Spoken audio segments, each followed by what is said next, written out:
We looked for a video on how to effectively remove the legs and wings of a cicada for cooking and couldn't find one, so we're gonna make one. Coming close here. You hold the head down and grab the first two legs that are attached to the head and pull together. Hang on.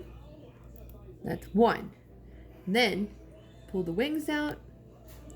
Get the legs on each side. You see that? Spread the legs out like so. And the other legs with the other wing.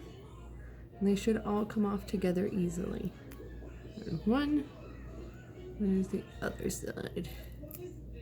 Oh, I missed one. There should be either. I'm gonna try one more time.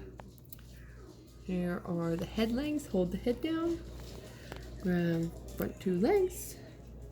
Spread the wings out with the other four legs. Separate them. Wings and legs. Wings and legs. And that's it.